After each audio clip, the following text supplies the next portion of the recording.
जलसा नाइट में बॉलीवुड सितारों के साथ देर रात तक झूमे युवा जन साल के अंतिम दिन नववर्ष 2023 के आगमन के स्वागत में होटल ओमनी में जलसा 2023 का आयोजन रखा गया था। इसमें देर रात तक बॉलीवुड सितारों के शहर के युवा जन देर रात तक झूम उठे। आयोजन दैनिक अवंतिका एवं ब्रह्मास्त्र के बैनर तले किया गया था। जलसा नाइट में शुद्ध सात्विक भोजन के साथ युवाओं के डांस पार्टी की पूरी व्यवस्था रखी गई थी। इसका युवाओं ने देर रात तक एंजॉय किया। नाचते गाते नववर्ष 2023 का स्वागत किया गया।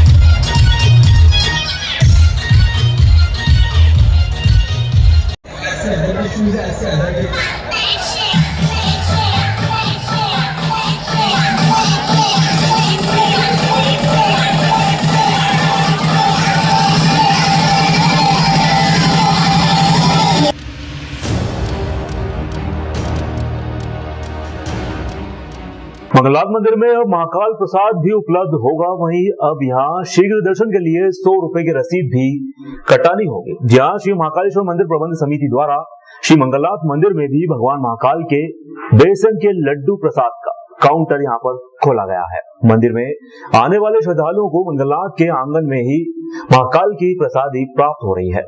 काउंटर संचालक का कहना है कि प्रतिदिन यहाँ से 60 से 70 हजार रुपए का प्रसाद विक्रय हो रहा है। मंगलवार एवं विशेष पर्व के दौरान प्रसाद विक्रय की संख्या बढ़ जाती है। मंगलनाथ मंदिर प्रबंधक के पाठक ने बताया कि मंदिर समिति द्वारा असहाय वृद्धजनों को समिति द्वारा निर्गम द्वार से दर्शन कराने की व्यवस्था भी यहाँ पर रहती है। वहीं सामान्य भीड़ के दौरान शीघ्र दर्शन करने के साथ ही गर्भगृह में जलाभिषेक करने वाले जोड़े 2 सदस्य को 100 रुपए की रसीद पर जलाभिषेक कराया जाता है। जो दर्शनार्थी महाकाल मंदिर पर लड्डू प्रसाद से वंचित रह जाते हैं और यहाँ आके उनको ध्यान आता है, ऐसे लोगों की सुविधा के लिए श्रीमान कलेक्टर महोदय हमारे आशीष सिंह साहब के द्वारा यहाँ पर विशेष करके लड्डू प्रसाद काउंटर, वही जो महाकाल मंदिर को लगता है वही लड्डू प्रसाद का काउंटर यहाँ चालू करवाया साहब ने। वहीं के कर्मचारी हैं और उनके द्वारा सारी 8-8 घंटे की सेवाएं दी जाती, प्रातः 7 से दोपहर 2 बजे तक और दोपहर पश्चात 2 से रात्रि को 10 बजे तक। उससे हमारे सारे दर्शनार्थियों को काफ़ी सुविधा प्राप्त हुई है। इसी प्रकार से हमारी जो नई पार्किंग स्थल है वहाँ पर भी हम निःशुल्क पार्किंग सुविधा निःशुल्क उपलब्ध कराते हैं। साफ सफाई का विशेष करके ध्यान देते हैं। सभी साहब का जो सक्षम नेतृत्व है इसमें हमारा।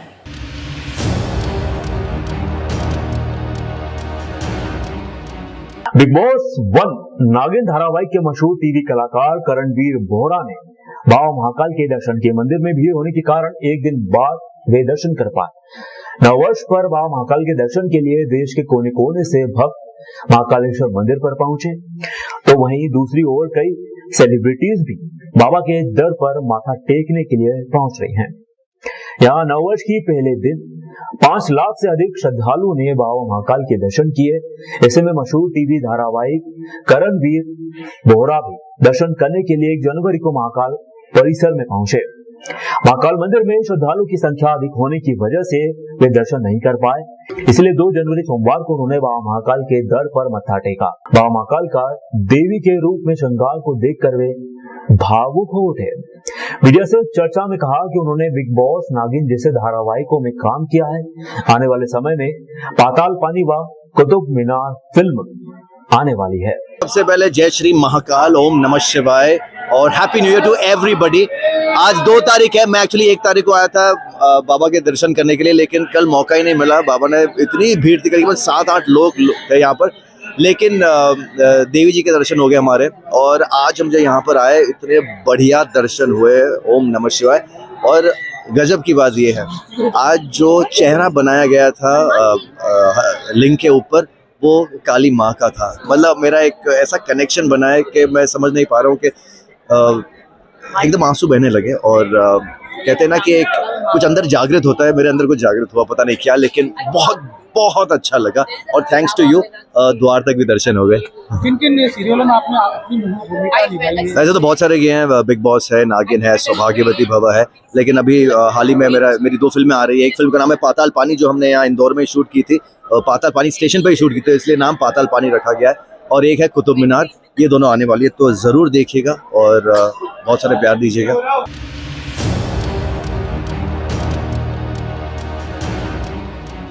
विक्रम विश्वविद्यालय की बिगड़ती प्रशासनिक प्रक्रिया के विरोध में डॉक्टर भीमराव विद्यार्थी संगठन ने कुलपति के खिलाफ कुल सचिव को एक ज्ञापन सौंपा। इस मौके पर पुलिस बल भी तैनात रहा।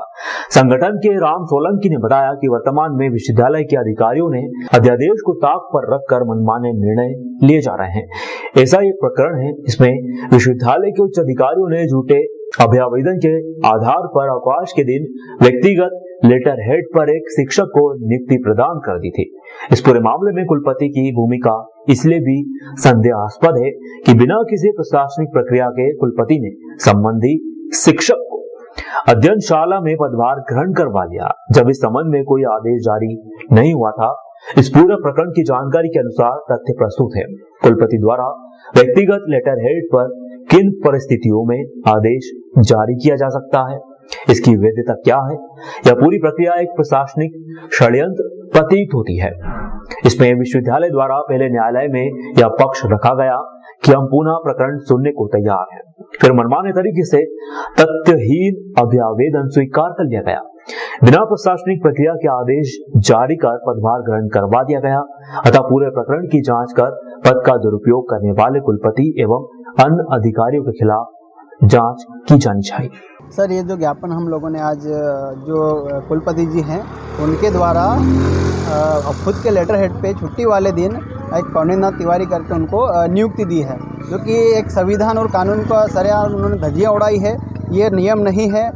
जिस व्यक्ति का जिसने 2007 में एक पढ़ाने के लिए उनको रखा था, तो वो सब्जेक्ट जो वर्तमान जो उस समय कुलपति जी थापक साहब, उनके द्वारा उनको व्यक्तिगत जो सैलरी उनकी बन रही थी 3 माह की सैलरी देकर उनको हटा दिया गया था। उसके बाद फिर ये विश्वविद्यालय ने दोबारा बोला कि प्रकरण हम सुनेंगे कोर्ट के द्वारा, और बिना किसी जांच के, बिना किसी कार्रवाई के इन लोगों ने उसको फर्जी नियुक्ति यहाँ पर दे दी।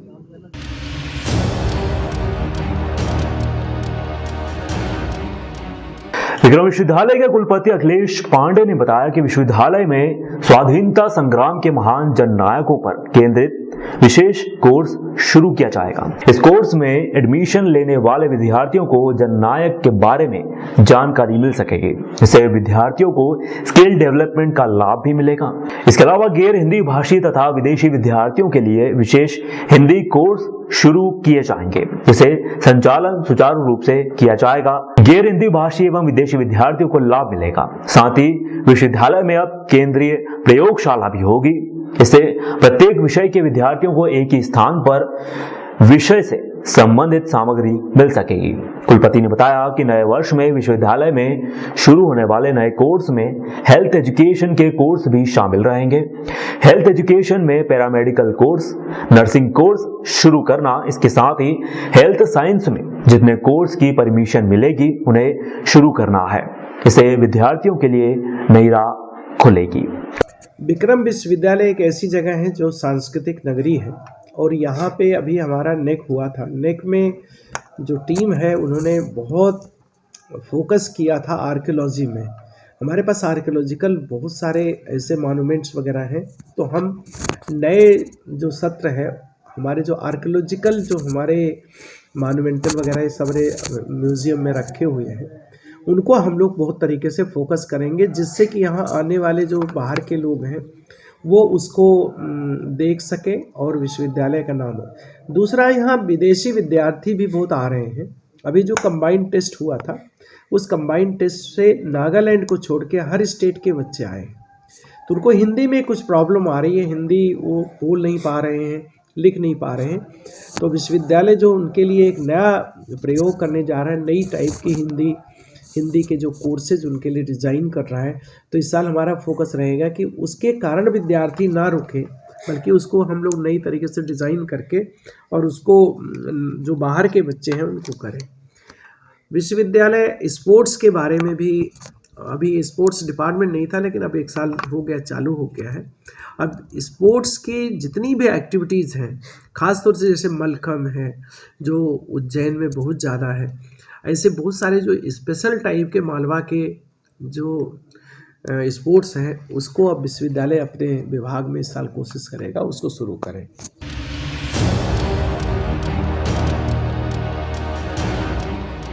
ग्राम करोंदिया के लोग आज पुलिस कंट्रोल रूम पर एसपी सत्येंद्र कुमार शुक्ल के नाम एक ज्ञापन करनी सेना की मौजूदगी में सौंपने पहुंचे। ज्ञापन के माध्यम से बताया गया कि गांव के ही कुछ आपराधिक प्रवृत्ति के लोगों ने पिछले दिनों कुछ लोगों के घरों पर पथराव कर गाली गलौज भी की थी। इसके बावजूद नागजरी थाने में जाकर संबंधित व्यक्तियों के खिलाफ झूठी रिपोर्ट दर्ज करवा दी। हरिजन के एक्ट में झूठा मामला दर्ज करवा दिया, जबकि मामला यह था कि विगत दिनों अपराधी शांति लाल पिता गिरधारी लाल, लोकेश पिता रणछोड़ लाल, राहुल पिता मोहन लाल, अर्जुन पिता बुद्धिराम, सोहेल खान, अमन खान पिता बसीर खान आदि लोग 31 दिसंबर की रात को दिलीप पिता हकम सिंह, दूल्हे सिंह पिता मदन सिंह, मंगल सिंह पिता हकम सिंह के घर के सामने गाली गलौज व झगड़ा करने लगे। उपस्थित लोगों द्वारा समझाने पर वे नहीं माने। डायल 100 को सूचना देकर बुलवाया गया। पुलिस द्वारा इन्हें डरा समझा कर भगा दिया गया।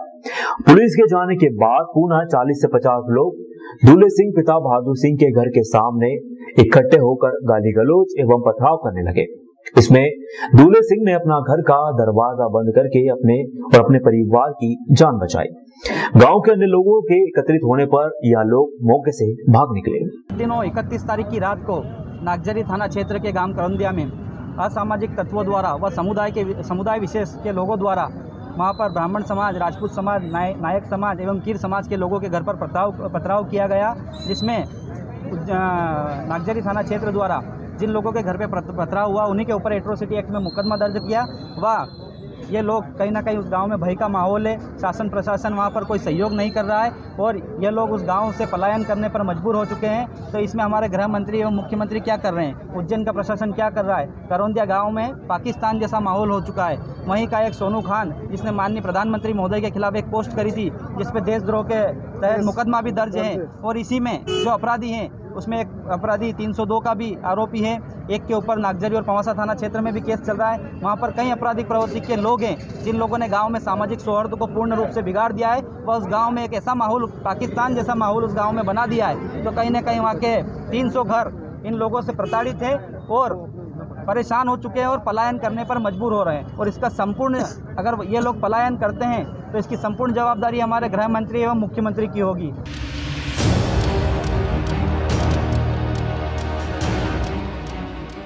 नववर्ष के दूसरे दिन भी छाया रहा कोहरा, सर्द हवाओं से लोग ठिठुराए। किसानों ने कहा फसलों के लिए लाभदायक यह मौसम। कोहरे के साथ नववर्ष की शुरुआत हुई। पिछले 2 दिनों से कोहरे के साथ सर्दी भी अपना असली रूप दिखाने लगी है। नए साल का पहला दिन रविवार को कोहरा इतना घना था कि 50 मीटर दूर तक कुछ दिखाई नहीं दे रहा था। वही स्थिति दूसरे दिन सोमवार को भी देखने को मिली। रात भर सर्द हवाएं चलती रहीं। वहीं तड़के शहर भी घंटों कोहरे की आगोश में रहा। सुबह 9 बजे हल्की फुल्की धूप ने सुबह होने का एहसास करवाया। इससे पहले घने कोहरे से लोगों को समय का पता ही नहीं चल पाया। रविवार रात का पारा 11 डिग्री था, जबकि सोमवार को सुबह का न्यूनतम तापमान 8.7 डिग्री दर्ज किया गया। मौसम विभाग की माने तो आगामी कुछ दिनों में दोनों समय का तापमान कम होगा। इससे सर्दी और बढ़ेगी। कोहरा सभी फसलों के लिए फायदेमंद है। कोहरे में तापमान स्थिर रहता है, डाउन नहीं हो पाता क्योंकि हवा नहीं चलती। कोहरे की बूंदें पौधों की पत्तियों पर गिरती हैं, जिससे फसलों को पानी की पूर्ति होती है। फिर फायदा मिलेगा क्योंकि अभी तक जो है फसल को गर्मी मिल रही थी, ठंड अभी तक गिरी नहीं थी। आज जो ठंड गिरी है उससे फसल में रौनक अच्छी दिखने को मिली है। और कोहरा का क्या असर रहता है, कोहरा क्या फायदा? कोहरा तो फसल के लिए नुकसानदायी रहता है, पर अभी क्या जैसे गर्मी के हिसाब से जो ठंड कोहरे से हुई है यह थोड़ी फसल को फायदा करेगी।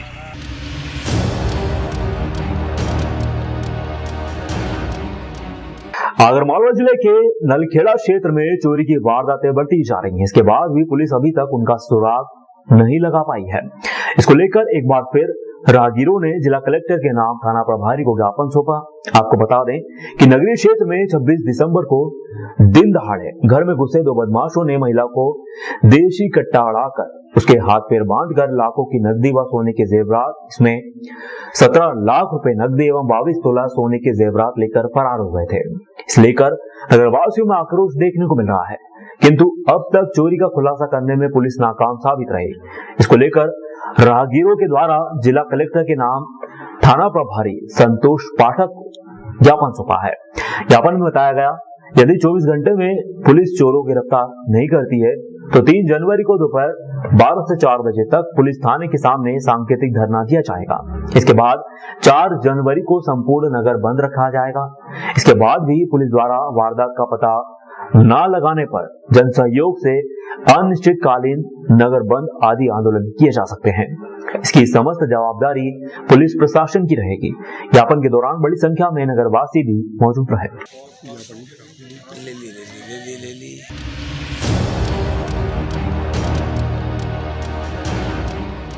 राजगढ़ जिले में खिलचीपुर नगर के बस स्टैंड पर नववर्ष के उपलक्ष्य में कल रात्रि में श्याम प्रेमियों के द्वारा श्री श्याम भजन संध्या का आयोजन किया गया। इसमें खाटू वाले श्याम बाबा का दरबार सजाया गया, प्रचलित अखंड ज्योत व बाबा की पूजा अर्चना भी की गई। साथ ही हारे का सहारा बाबा श्याम हमारे के जयकारों से पूरा भजन संध्या पांडाल गूंज उठा।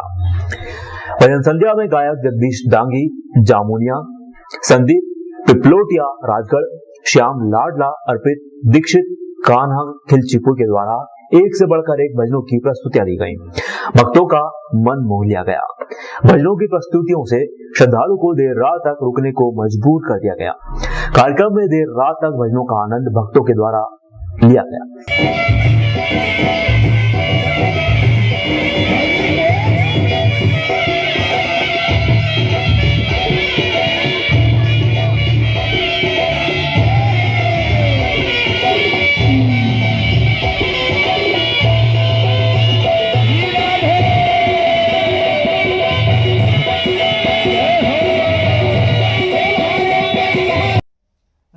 जो कोरोना की चौथी लहर महामारी जो आ रही है वो हमारे भारत देश में, प्रदेश में कहीं भी वो लहर ना आए। हमारे ज़िले में और हमारे खिलचीपुर नगर में सुख समृद्धि मंगलमय कामनाएं के लिए ये बाबा की अखंड ज्योत जला रहे हैं और मधुर भजन करके बाबा को रिझाते हुए उनसे यही कामना कर रहे हैं कि जो चौथी लहर हमारे देश, प्रदेश, राज्य में जो आ रही है, ये चौथी लहर कोरोना की ना आए, ताकि हमारे जितने भी देशवासी हैं सभी अपना जीवन मंगल में सुख समृद्धि से जिएं।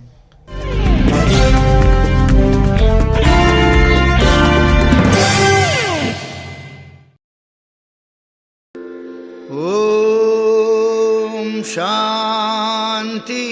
25-26 साल की उम्र से भाई जी का मार्गदर्शन, प्यार मिला। आज जो ये जीवन है भाई जी के बदौलत है और बाबा विनोबा जी की बदौलत है। सबसे पहले हरिजन सेवक संघ की इस पावन तीर्थ भूमि के रज को मैं अपने मस्तक पर लगाता हूं, जहां ये भाई जी का प्रथम श्रद्धांजलि कार्यक्रम हो रहा है। मैं धन्यवाद देता हूं परम श्रद्धेय आदरणीय मेरे भाई प्रहलाद सिंह जी पानिया को, उनकी पूरी टीम को धन्यवाद देता हूं। मुस्लिम सिख ईसाई, हिंदू मुस्लिम सिख ईसाई, जैन पारसी बौद्ध बहाई। भाई जी की आवाज हमेशा हम लोगों के लिए ऊर्जा का केंद्र रहेगी। मत कर माया को अहंकार, मत कर काया को अभिमान, कायागार से काची जैसे ओसरा मोती, झोंका पवन का लग जाएगा झपका।